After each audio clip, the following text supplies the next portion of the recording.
Straight talk from Israel. You're listening to Israel News Talk Radio.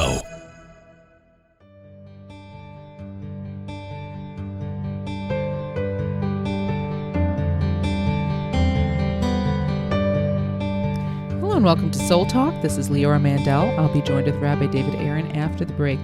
We are in the time period right now of the 3 weeks. These are the 3 weeks of mourning that are leading up to the destruction of the temple of the Beit HaMikdash. And the temple was destroyed not once, but twice. And we commemorate its destruction on the same day, the 9th of Av. And one of the understandings of what it is that caused the destruction, specifically of the second temple, was what's called sinat chinam, which is often translated as baseless hatred. That we did not get along as a people, as a nation. There was strife. And it was strife that was considered baseless. It wasn't considered a legitimate reason to not get along, and unfortunately was actually the cause of the destruction of the temple, and not only the destruction of the temple, but the cause of so many problems we have today. There's an understanding that when the temple is not rebuilt within the generation that we live in, that we are continuing the same problems, the core issues that caused the destruction in the first place, which means that we too are struggling with this concept of sinat chinam, baseless hatred. The question I have, though, is I think everyone can think of someone that they either do not get along with, they have had a difficult time with, or maybe we'll even be honest with ourselves and you might be able to say, I hate this person. And yet, if you'd ask the person why, I believe most people have an explanation. I don't think there's anyone who would say, I don't know why. There's no real good reason for it. I just don't like them. I'm not saying that doesn't exist, but I would imagine that in the majority of the cases, we don't just say, I don't get along with this person, I don't like them, I dislike them, and I can't explain why. There's no good legitimate reason. If anything, I think there are many legitimate reasons that people can offer as to why they have a very difficult time with another person. So that brings me to my question. For so many people who, if we don't get along, of course it would be better if we do get along. It will be nice for us to learn how to get along with people, even when legitimately we have difficult times with them. We are not getting along with them. But what does it mean that the temple was destroyed from baseless hatred, when I think many of us can explain that most of us will not say, I despise a person for no specific reason? So what is this senseless hatred? What is this baseless hatred? How do we understand it? Because apparently it still exists today. And I think it is so important that we understand what this is so that we can know how to fix it. We have to get to the foundation of what this is, where it is within us, so that we can identify it and fix it. And hopefully, instead of mourning the destruction of the temple, we will be celebrating the rebuilding of the temple, one block at a time, as we rebuild our relationships. So when we return Soul Talk, Rabbi David Aaron and Leora Mandel, what is baseless hatred? How do we conquer it? And how do we build up from it?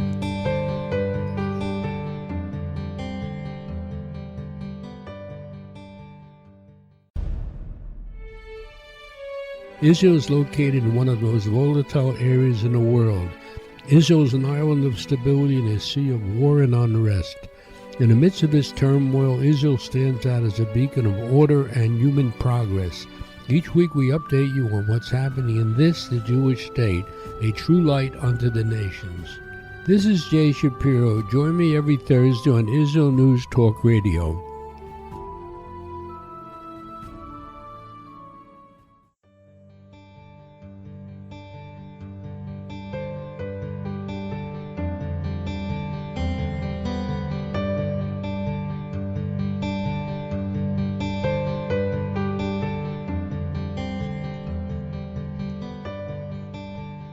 Welcome to Soul Talk. This is Leora Mandel with Rabbi David Aaron.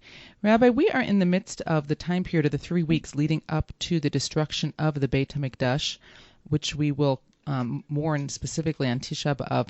But specifically during this time, this is a time we're supposed to be working on relationships with each other, because my understanding is one of the reasons the Beit HaMikdash, the temple, was destroyed was because of sinat chinam, that we did not get along. Baseless hatred would be the term. I think that the translation of sinat chinam. And I was thinking about this a lot because, in a sense, when we say baseless hatred, I think it's hard to understand what is baseless hatred. Meaning, I think we'd always give a reason why we don't like somebody, and a lot of times we have very good reasons why we don't like a person or people.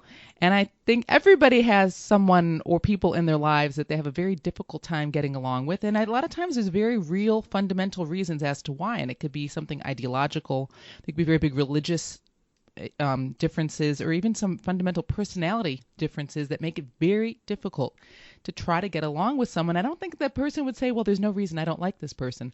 And at the same time, I think there is this idea of we need to try to get along even with those fundamental differences.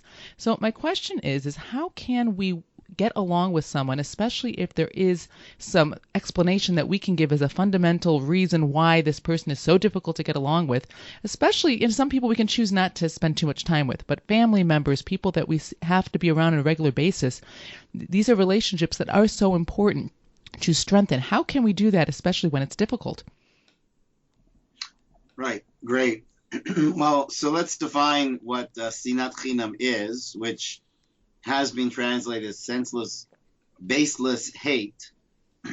First of all, as you pointed out, if you ask people, they'll come up with some reason, that. But the essence of baseless hate is I hate you because you're different. You're not a threat to me. You didn't do anything to me. And I'm not even jealous of you that you're better than me. You're just different. And I don't like that. Actually, the other day, someone was telling me how their son is being bullied in school, and it's because he's a little taller he's a little bit unusually tall for his age. And the older kids are beating him up for no reason. He doesn't know these kids. He has nothing to do with these kids. They just beat him up because he's a little unusual and that he's taller for his age. That's really baseless hate. I have no reason to hate you. I just do. And that's pure hate. It's hate, what we call lishma, for the sake of hating. I love to hate. And and we know that the first temple was destroyed because of transgressing the 3 cardinal rules, which was murder, sexual perversity, and idolatry. But that first temple that was destroyed was rebuilt within 70 years. But the second temple, which was destroyed because of baseless hate, still hasn't been restored. And that's because we haven't repented on that. There's still this hatred for somebody who's different just because they're different. When you explain it that way, it does make sense why this is so problematic and then why it is baseless, because it doesn't seem like there's anything substantial. And at the same time, I feel like we can still use this to explain, if I have a fundamental perspective that's different than somebody else's and theirs is problematic to me, and I think it's such a core issue that how can I get along with a person when they think so differently and so against my value system, let's say. At the same time, I'm just saying, well, they're different. So how is that? Meaning, where does the line of sinat chinam, they're just different, like you're tall, I'm short, versus you're different in terms of your core values or a perspective or some way you live your life that really is problematic for me. I feel like most of us, when we do have a strong hatred towards somebody or dislike, or we may like to call it dislike, even though maybe someone else would call it hatred, we don't like to make it seem as though it's trivial. We'll make it seem like it's very substantial. So where would that line be drawn? Well, if somebody has a value different than yours, then it is possible that we would kind of, in our minds, excuse our hatred because we feel they actually are a threat to society, because we believe that the values that we adhere to is the foundation of a healthy society, and that what they're presenting, advocating, is bad for society. So I don't know if I could call that senseless hate. The question is, do you still have the right to hate them? Senseless hate, just to be specific about it, is really I hate you because you're different, and it's not because I have some really good argument that the values you adhere to are a threat to me or to society. But let's say that you have values that I do think are a threat to society. I don't have to hate you. I can fight you without hating you. I can disagree with you, and I can be very strong about it. So my son shared with me 2 rabbis that are quite public figures in Israel, and they're old childhood friends, and they continue to be friends, and they go to each other's, children's weddings, but they have vehemently different opinions of what's needed. and they are very vocal in presenting their case against each other, but they still love each other. And that's the difference. I can disagree with you. I don't have to hate you to disagree with you. I can think that your thinking is wrong, but that doesn't mean I hate you. You have every right to think wrong, and I have every right to fight your thinking to protect people from your thinking. But why should I hate you? So it sounds like these rabbis are exceptional and almost also the exception to the rule, because so often, as much as what you're saying is true, I think so often when we think so differently from another person, that we don't realize that we can disagree greatly and still find a way to get along and not hate each other. So when a person, I think each person listening can think of a person that they have a very difficult time getting along with. How can we do this? Because it sounds like, again, these are exceptional rabbis who are on a very high level, but anyone in a situation that it's hard for them to get along with someone, it sounds like this is what we're trying to strive towards. But how do we go about it so that we can be on this level of, I don't have to change you and you're not going to change me, and yet we can still find a way to get along? Well, I think it's subtle, but it's the basis of it all, is to be able to distinguish the difference between who the person is and their thoughts. I'm not my thoughts, and that's for sure, because my thoughts change.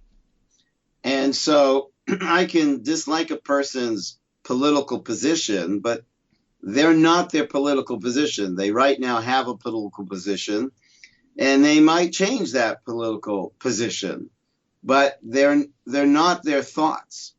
And so even in Judaism, we have there's a story about a fellow that came to Bruria who was a great Talmidah Chachama, a great Torah scholar. And this fellow was complaining about his neighbors and who were annoying him, and he said that I pray that God remove them. And she said, fool, in Judaism, we ask God to remove the sins, not the sinners. And therefore, there's a distinction between the sin and the sinners. And we love the people who are committing the sin, and that's why we pray that they repent from their sins. But we have to be very careful not to equate a person to their behavior, and know that people can transcend their behavior. And the way I'll help them do that is not by hating them, but by loving them while hating their behavior and pointing that out. So that's an important distinction of loving the person, even if there's parts of the expression of how that person expresses himself that are very difficult for me.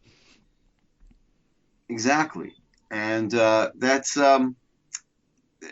it's really, when you think about it, what do I love about people that I love? It's I just love them, and of course I see them in their actions and in their thinking, but they are much greater than their actions or their thinking, and they can adopt different actions and different thinking. There's a story about a rabbi who was asked from someone who desperately needed charity. And the rabbi was a very large sum of money. This poor person was under tremendous stress and in danger. So this rabbi turned to his friend and says, let's go to this particular fellow in town that was known to have that kind of money. And the other rabbi said, but that guy is known to never give money to anybody. He said, well, he's got the money, so we have to try. So they came to this fellow's home, and he knocked on the door, and the fellow opened the door. This rich guy opened the door, and he presented the case and asked him very sweetly if he could help. And he said no, but he wouldn't take no for an answer. And he said no, and he just kept going at it. Finally, there was this change in this rich man's face, and he went into his house, and he came out, and he gave the rabbi a penny. And not just a penny, but a filthy, dirty penny. And the rabbi said, thank you so much. And he just profusely, praised him for his incredible generosity. And, but could you help us a little more? And again, another penny, and then again, another penny. And he eventually got all the money. So the friend said to him, how did you do that? He said, because I saw in the first penny it was filthy dirty, and I realized that he was willing to give 1 penny and nobody was willing to ever take it. So when I took that penny, that opened up the gates to the rest. So we have to be very patient with people. Wow. When we return, Soul Talk, Rabbi David Aaron and Leora Mandel.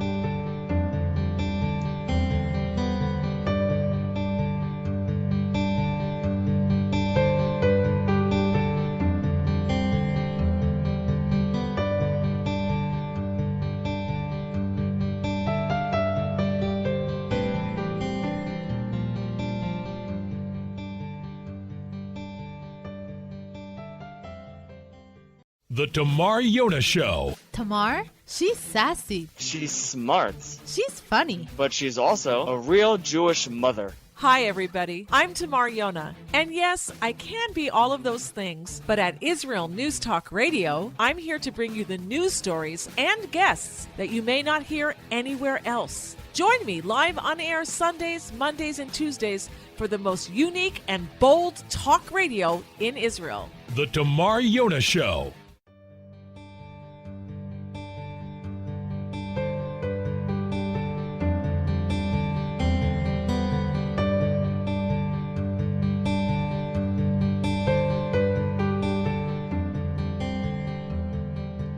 Hello and welcome back to Soul Talk. Leora Mandel with Rabbi David Aaron, trying to understand the idea and the concept of sinat chinam, senseless hatred, baseless hatred, and what we can try to do about it in our own personal lives.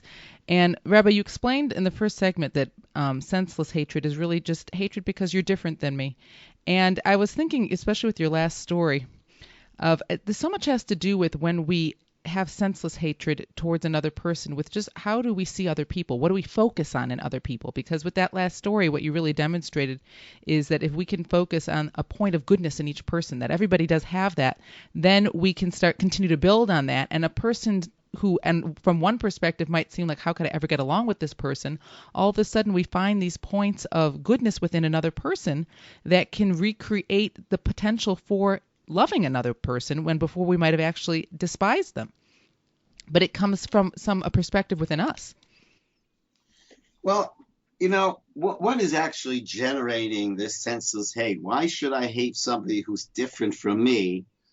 I think it's coming from hating myself, that I don't feel good about myself, and therefore I am challenged when somebody is not like me, because maybe they're better than me. They don't hurt me. They're not trying to. We're not vying for the same natural resources. It's just an insecurity that a person is struggling with, that when they see somebody who's different, that threatens them, even though there's no reason that it should. The truth is, it should be just the opposite. It's like pieces in a puzzle. Why would one piece in a puzzle hate another piece because it's different? The only way we together create the puzzle is because the other piece is different. So the difference is really what should unite us rather than separate us. And rather than feel that the difference is where we compete with each other, we should realize it's the difference where we complete each other. And so I think it starts with ourselves and feeling better about ourselves, so we really won't waste our time trying to feel better about ourselves by knocking other people down. And so going back to this bullying issue, like, why do kids bully another boy? The boy didn't do anything to you, so why do they bully? Because deep inside they feel bad about themselves, and they've adopted a very sick way to feel good about themselves by trying to feel powerful and putting somebody else down. What's powerful about what you're sharing is, I think a lot of times we think we have to change somebody else. If they need to change this behavior, this outlook, this perspective for me to be able to get along with them, this is the problem with someone else. And what you're saying here is that we actually can change the relationship by changing ourselves. When I change myself, I work on myself, I become more secure within myself, the way I see other people will also change. Right. This is really the psychology of gossip. And that's why during these 3 weeks, very often throughout the Jewish communities, there's a lot of classes relating to Lashon Hara, not speaking gossip or, derogatory things against people. Because what really is gossip first of all, it's amazing how much time, effort is wasted on gossip, people talking about everybody. And it comes from, again, a place of deep insecurity and I believe self-loathing. That if I can't feel good about myself because of the good things I do, let me feel good about myself by showing how everybody else is less than me. And there's a certain jealousy, for instance, in terms of, again, celebrities, whereby, well, if I can't be him, let me beat him by saying and sharing bad things about him so I don't feel bad about myself relative to him. And it all starts with feeling good about ourselves so we wouldn't have a need to feel bad about other people as a camouflage for actually feeling bad about ourselves. What's so interesting then is, again, working on our relationship with others really starts with working on my relationship with myself. And it, there's something comes to mind too. There's the idea that there's three core relationships. There's the relationship I have with myself, the relationship I have with others, and the relationship I have with God. And ultimately, they're really all interconnected because, as you're saying here too, the kind of relationship I have with myself affects the way I see other people and the relationships I have with others. And it also affects my ability to have a relationship with God. Well, that was actually the three cardinal sins that they had committed, which caused the destruction of the first temple. When it comes to sexual perversion, then really it's a violation of oneself. It's like if a person really valued themselves, they would not engage in that kind of sexual perversion. And then when it comes to murder, well, that's obviously a violation against other people. And then idolatry is a violation against my relationship to God. So as you pointed out, there are three relationships: relationship to myself, which was destroyed through sexual perversion; relationship with others, which was through murder; relationship to God, which was through idolatry. Now, senseless hate goes even beyond that, because I feel so bad about myself that I am so obsessed with trying to make other people feel bad about them, so in some sick way I'll feel better about myself. Wow. This is, to me, so fascinating and interesting, because when we're thinking about senseless hate of others, I wouldn't initially have thought about the importance of me examining the relationship I have with myself. But ultimately, that really is the starting point. And I think that really takes some self-reflection then for all of us of, if I have a relationship that is someone I really don't get along with, first I have to be honest and say, as much as I'll give excuses for all the legitimate reasons, I'd say, well, it's because it's very legitimate why I can't get along with this person. It's all about them. I really do have to take the mirror and look at myself and say, is there real basis for this dislike, or is it possibly in the category of senseless hate? And then if that's the case, where is this coming from within me that I have this that's now being, projected onto other people? Right. And even though I can find a good reason to hate him because I don't like his political position, I still think it comes from a place of deep insecurity that I don't have to hate the person. I can hate their opinion, and I can talk to them about their opinion, but realize that, as just as much as I have opinion, they have the right to have their opinion, and they have a right to disagree with me, and I have a right to disagree with them, and we have the right to fight even publicly to save people from each other's opinion. But that doesn't make the person themselves evil and worthy of being hated. I hate their ideas and I hate their behavior, but they're a soul, and a soul is so to speak, a part of God. And that's who they are. And if I look at them that way, I will be able to bring that out of them. I often think that I've thought about before, that what's the difference between a disagreement and an argument? Because as you're saying, you can disagree with somebody. It doesn't mean we have to hate them. And we usually think when we start to argue with the person a lot, that's when we start getting more towards hate. And I thought about the fact that the difference often is the level of emotional involvement. I can disagree with someone and we have a very interesting conversation. We may even have very strong disagreements, but we call it a disagreement, not an argument, as long as emotionally we're both more or less in check. So when we start to lose ourselves and all of our emotions get involved, and then the name calling, again, it's that surge of emotion that we'd say it turns into an argument. And if we could only leave the disagreements at a point of disagreement, not getting to argument with all the emotion involved, I think, again, emotion will cloud all the thinking that we're talking about here. If I can recognize this person as a soul and I can disagree with them, but I don't have to hate them and I don't have to get to this point of anger, that emotional piece in between gets very tricky, because that's, I think, where we can lose ourselves, taking something away from what we're trying to strive towards with what you're sharing here, versus losing ourselves and then going towards baseless hatred. Well, what's so beautiful is if you've ever been in a Beit Midrash, in a learning hall at a yeshiva, then most of the day is discussing dispute. The Talmud, which is extraordinary, in that here is one of the central pillars of Jewish life, but it's a record predominantly of disputes. And when you're studying that, you'll hear, as well as in the process of studying the Talmud, there will be disputes amongst those studying it, in terms of how to understand the dispute. And sometimes the decibels in the Beit Midrash of two people kind of yelling at each other and arguing with each other over the true understanding of this passage of the Talmud, one could think that they hate each other, but they don't. At the end of their learning session, they smile at each other, they hug each other, and they go have lunch together. In other words, there can be also a very rich emotional reaction, and it still doesn't get to my core because I still love you. I still love you.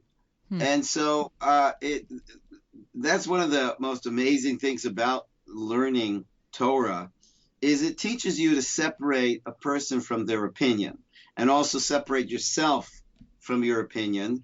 Because when you're studying Torah and you offer your understanding and then your learning partner shoots it down, then you should be happy, because you want truth and you don't take it personally. You actually would take it personally if he didn't try to shoot you down, because then he doesn't really care about you. And so it's really a very healthy, almost therapeutic process where two people learn together and can, argue in a loving way and a caring way, because we are both committed to identifying truth. And nobody takes this personal if one discovers that they were wrong. They actually take it very personally in a happy way, that thank you for helping me discover what was wrong.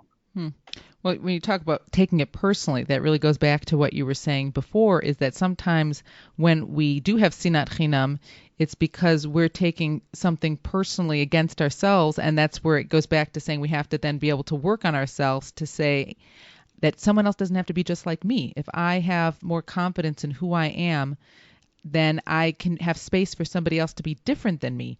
And if I don't have that space for someone to be different than me, have a different perspective than me, have a different way of doing things than I do it, then that might be a sign that I need to look back at myself and gain more confidence in myself, separate from somebody else. When we return, Soul Talk, Rabbi David Aaron and Leora Mandel.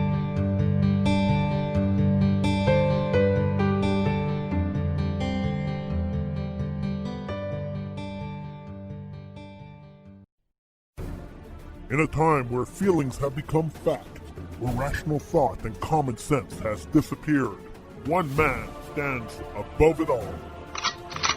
I'm Howie Sobiker, your political hitman. Political Hitman airs every Tuesday at 11:59 p.m. North American time, 7 a.m. Israeli time, only on Israel News Talk Radio. Are you interested in transforming your life, drawing closer to the Creator, and uncovering the deeper meanings and hidden treasures in the Hebrew Bible? Then join me, Rav Yitzhak Michelson, and me, William Hall, on The Science of Kabbalah, where we are seeking to narrow the gap between what we understand of our physical and spiritual worlds. So make sure to tune in every Tuesday at 5 p.m. Israel time, 10 a.m. Eastern Standard Time, here on Israel News Talk Radio. Hello and welcome back to Soul Talk. Leora Mandel with Rabbi David Aaron. Rabbi Aaron, before the break you were talking about the ability of men to have arguments in Talmud, and it can get very passionate, and yet it almost will look like they're arguing, and yet at the end of the day, there's all these arguments are built on the foundation of seeking truth and, as you said, a foundation of love. And I thought that was so interesting, and it's true that when a person can disagree with somebody else, but fundamentally I care about you and I love you, then we'll get along as soon as the argument's over, because that argument isn't going to change that foundation of love. And we're talking about the problem of sinat chinam, baseless, senseless hatred. One of the active things, what I understand we're supposed to be working right now, is what's called ahavat chinam, which is almost this concept of senseless love. I don't need a specific reason to love you, but what you're saying here is that it's true, even with shows, not that we have to get along with and always agree with everybody, but how can we then create this foundation of love so that even when we disagree with somebody else, it will be, as you explained, it doesn't have to create this rift between us, because the foundation is love and we'll always go back to that.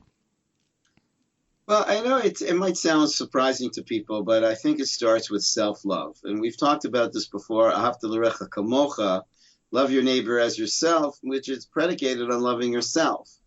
Now, I think when somebody is different in their opinions from me, then the reason why I could be challenged is I'm afraid that what if they're right and I'm wrong? And that's really scary. Maybe they are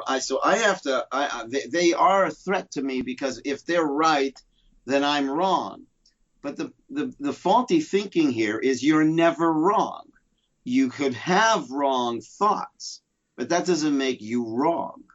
And that's a real serious distinction, that when a person says, oh my gosh, this guy might show that I'm wrong. No, actually, this guy might show that my opinion was wrong, and I'd be happy to release myself out of an opinion that's wrong, because I love myself so much that I wouldn't want to be stuck with a bad opinion that doesn't help me or anybody else.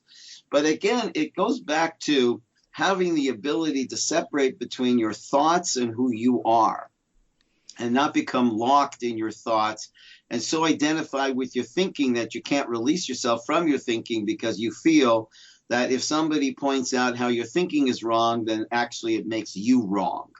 And there's no such thing as you ever being wrong, but you could have wrong thoughts. This distinction is so important. At the same time, I see it and hear it, but it's hard to still hold on to it, because on the one hand, it's true. Over time, our thinking can drastically change, and I'm still the same person. And yet at the same time, I think there is a part of us that thinks, well, who am I? I am my internal thoughts and workings, and that's what distinguishes me as me, makes me unique, makes me different from somebody else. So I hear it, but at the same time, that does feel like it's such a core part of who we are, our internal thoughts, perspectives, and thoughts. Right. Well, but we are not our thoughts. We are souls. And we as souls can think. But a soul is a little, so to speak, a little piece of God. Of course, God doesn't break into pieces, but poetically, you're a little piece of God.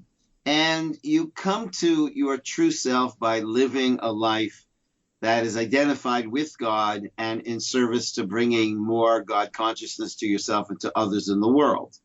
And if that's really all you care about, then you will be happy for someone to show you your thinking's wrong, because if your thinking is wrong, it's going to get in the way of living your purpose, which is to be in service, to bring more godliness into yourself and into the world.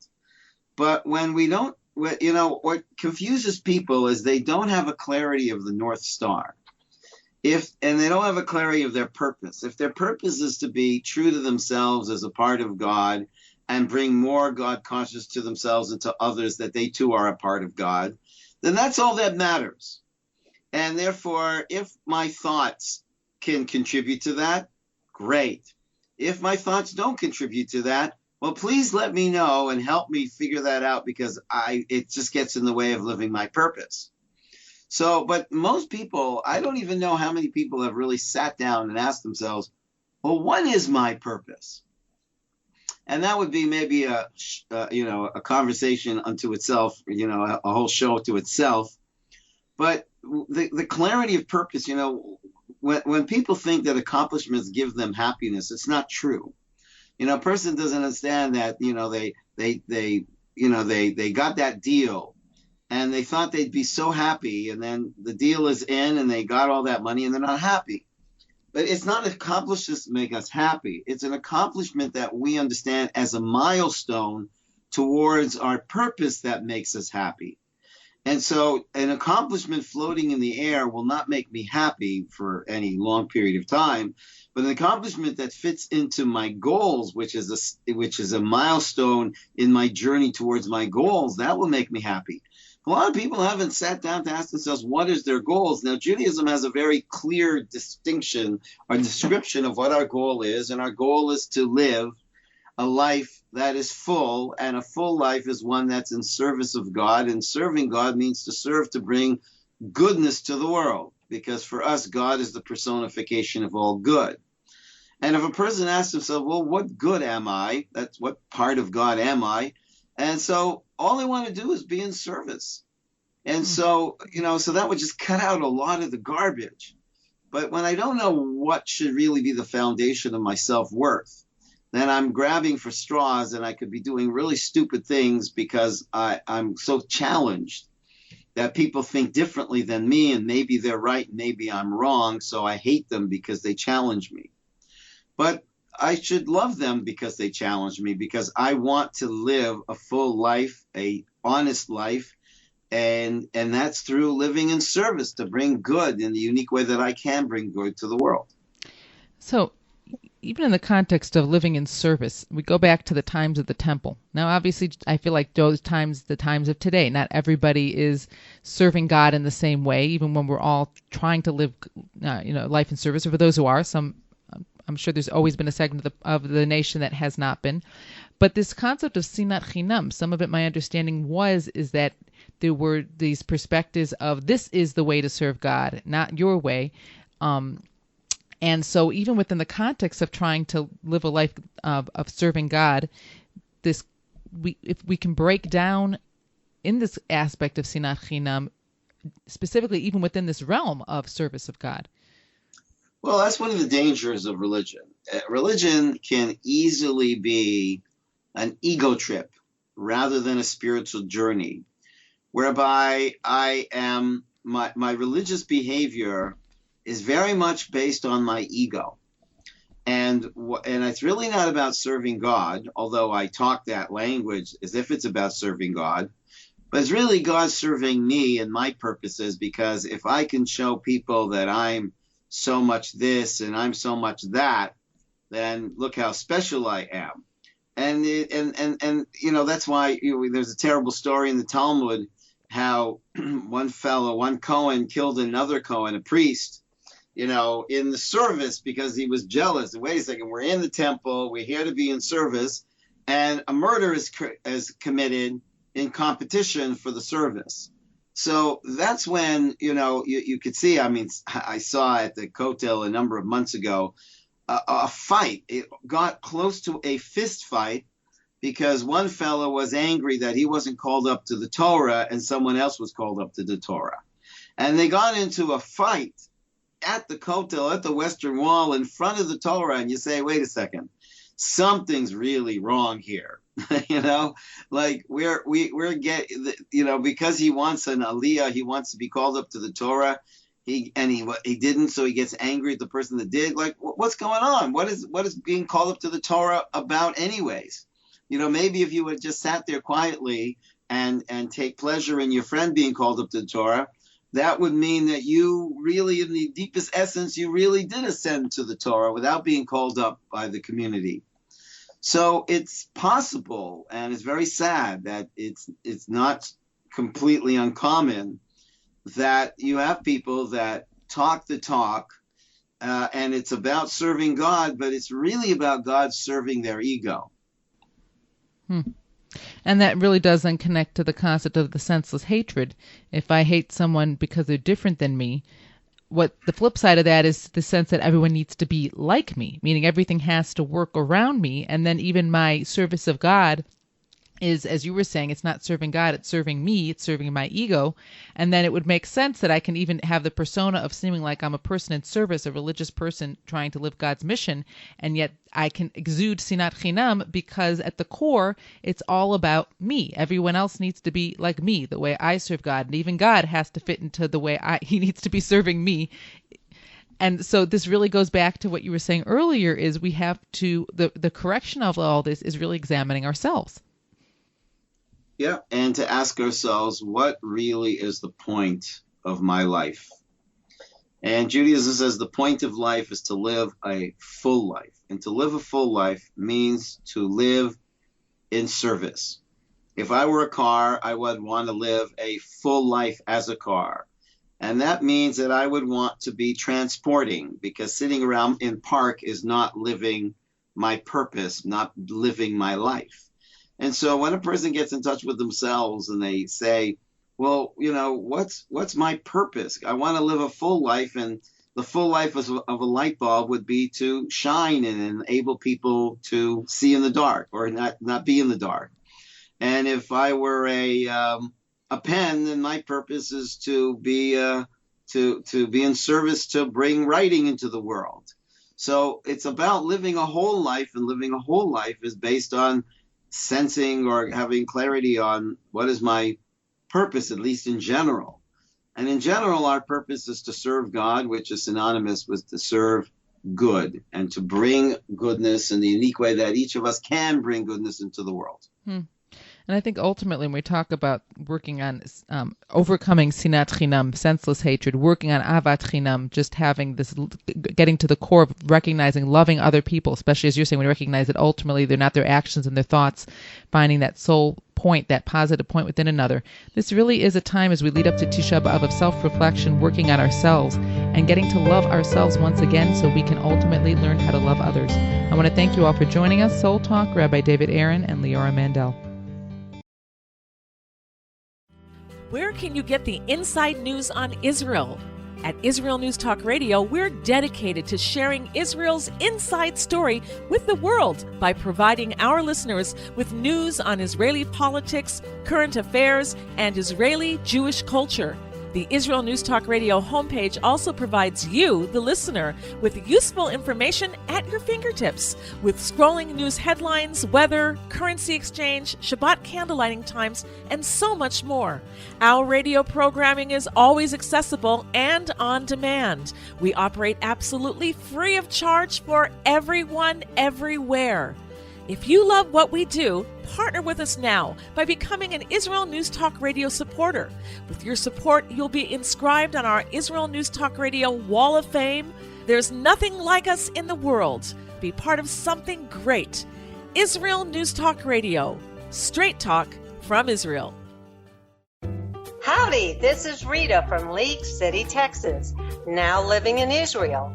And though my heart may have belonged to Texas, it now belongs to Israel and all the fantastic show hosts at Israel News Talk Radio. Hi, this is Michael Solomon from Kiryat Arba, Israel. And why do I love listening to Israel News Talk Radio? Because I love listening to the interesting interviews they do and their news reporting that most other media sources don't cover.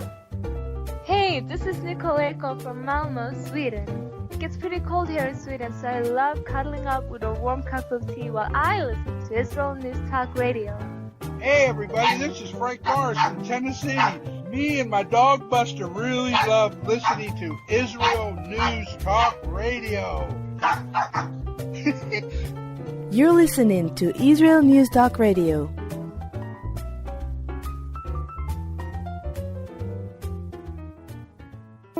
News, opinion, and more. You're listening to Israel News Talk Radio.